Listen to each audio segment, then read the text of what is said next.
Hello my beautiful bookish friends and welcome back to my channel. So today I have a book haul for you guys. I haven't done one of these since April and I really haven't done a lot of book shopping since then. I've gotten 3 or 4 here or there. I haven't ordered any more off Pango. That's a lie.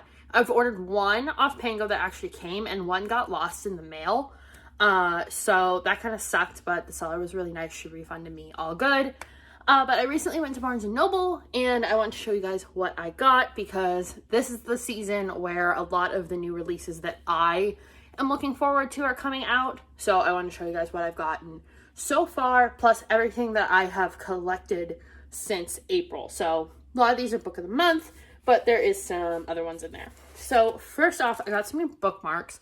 These are the monster page clips ones. So these are just the little fold over magnetic guys. I think these are adorable. It's got Dracula, the Mummy, a werewolf, and Frankenstein. So I got these just because I thought they were cute. And I hadn't seen this set before. But from Barnes & Noble, I got Long Live the Pumpkin Queen by Shay Earnshaw, sorry.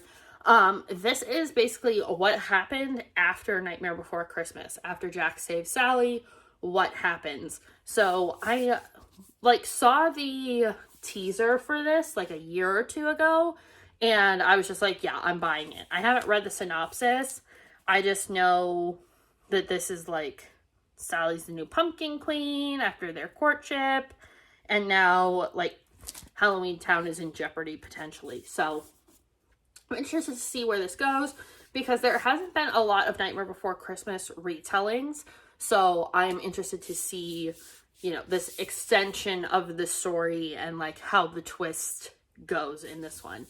But yeah, excited about that. And I got this in hardcover because it's the only way you can get it right now. Then I got one that I thought was longer. This one was actually on the buy one get one 50% off table. And is A Lesson in Vengeance. Now, again, I don't really know a lot about this, except it has some dark academia in it. Tragic death of her girlfriend. Yeah, I think there's some witchy things that happen and some dark academia, and it's a little bit thrillery, so we'll give it a go. I just know I've heard Olivia Reads a Latte talk about this book. And it's one that's not super long, so I think it's a standalone, which is great because I'm trying to not buy a lot of series right now, and if I am investing in a series, I'm buying sequels. So, next I got this book I've already read, The Shadows Between Us by Trisha Levinsaller. I really liked Daughter of the Pirate King, and I read this one actually before that from the library. And I really loved it. It's about a girl who has the power to see like these shadows and she can kind of manipulate them. And she is trying to get a rich man so that she can take power and kind of run a kingdom all on her own. And her dad is really corrupt.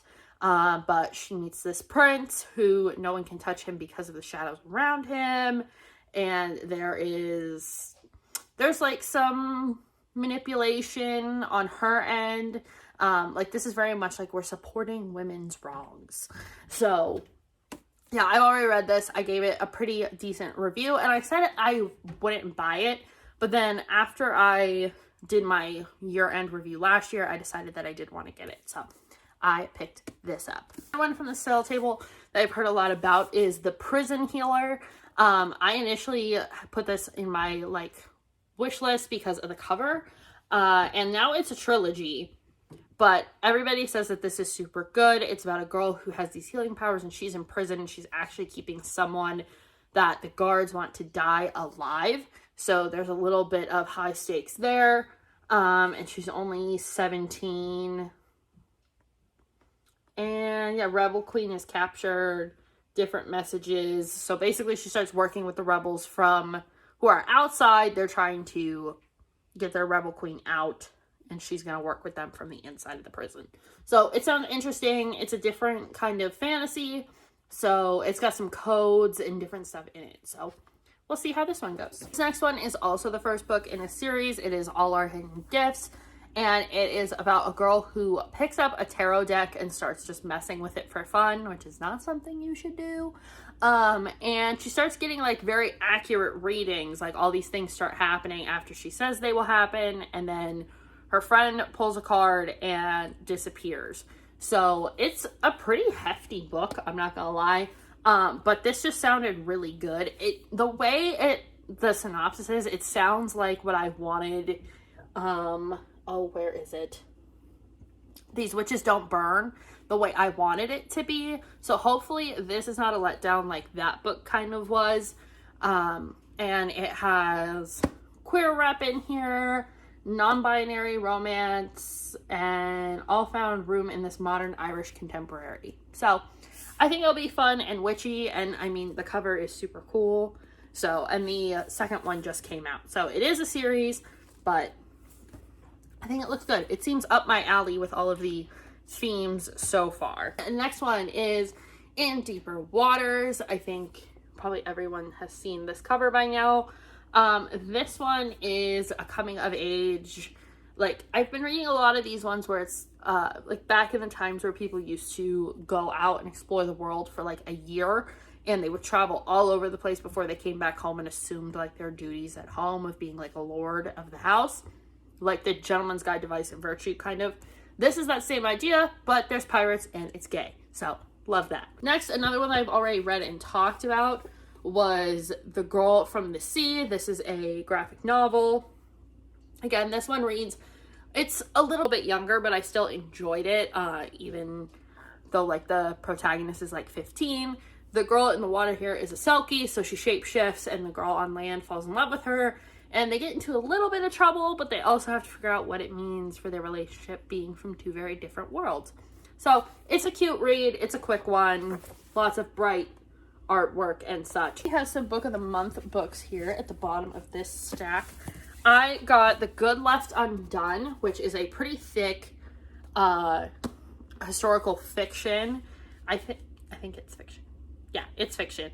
And it has to do with World War II, but it starts in Italy, which is a place that I don't think a lot of World War II books look at, even though it was greatly affected by the war. And it's about a woman who did a lot of good work, and I believe she's like telling her grandchildren about what happens, like about what happened to her, and somehow she ends up in London. So it sounds like a very different twist, and yeah, I want to give it a shot and see if I like it. This one is a thriller, so I don't know a whole lot about it because I don't want to be spoiled, but it is Things We Do in the Dark. This one I know a lot of people picked up from Book of the Month. Yeah, Paris Peralta is arrested in her own bedroom, covered in blood, holding a straight razor, and her celebrity husband is dead in the bathtub behind her. She can't remember anything. It's very, there was a show like this too, where the woman like couldn't remember what happened, and so we have to figure out if she really did it or not. And I really like that trope for thrillers. I've already read as well, and that is the Hawthorne Legacy. This is part of the Inheritance Game series. I love this book. It's already made it on to favorite books of this year. I love this family. I love everything about these books, and the last book is coming out in like 10 days, I think. So very excited to read the finale. The Final Gambit is the name of the book. But yeah, I can't recommend this enough. I don't want to spoil it, but it just follows Avery as she goes with the Hawthorne boys, and they're still trying to figure out this whole who she is, why she got all this money, etc, etc, etc. Then, of course, I had to pick this one from Book of the Month. It is Darling Girl. It is a Peter Pan retelling with Wendy. I am a collector of all things Peter Pan, but I love retellings, especially. So I have a bunch on my wish list. This one I didn't even know about until I saw it on Book of the Month, so I picked it up, but I know there's tons more out there right now. Peter Pan is a retold story that just, it gets every twist and turn and new version. Like, I'd read A Worthy Opponent, and that was a whole different Tinkerbell take, so I can't get enough of them, honestly.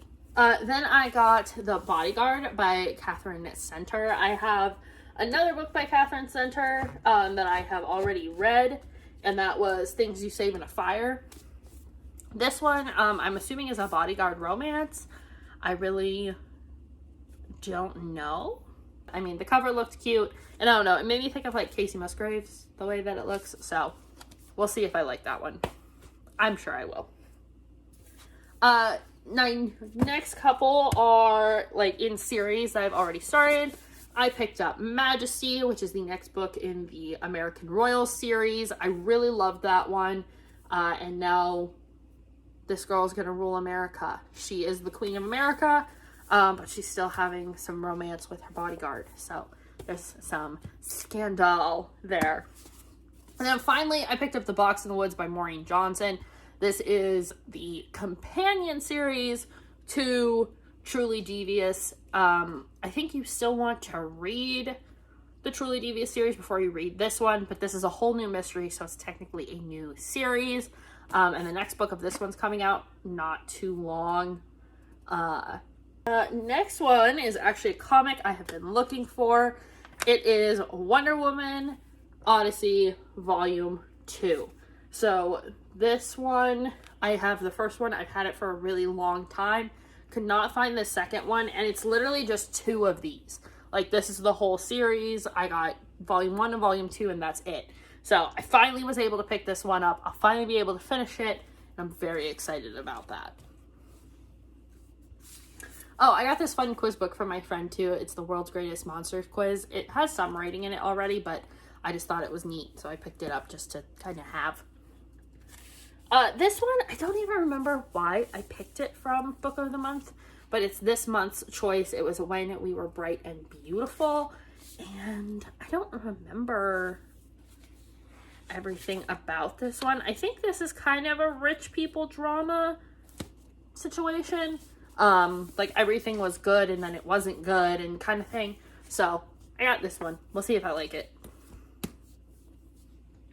All right, next I picked up one that Book Talk, BookTube, everywhere has been saying, this is a great book, you need to read it, and that is The Fine Print by Lauren Asher. I know this is on the list of like all the romance books that people are reading right now with all of the tropes and a lot of smut and all of those things, and this is the one with the guy who kind of inherits like basically Disney World, but there is you know, kind of some caveats to his will. Like I think he has to be married, so it's like a fake dating marriage thing.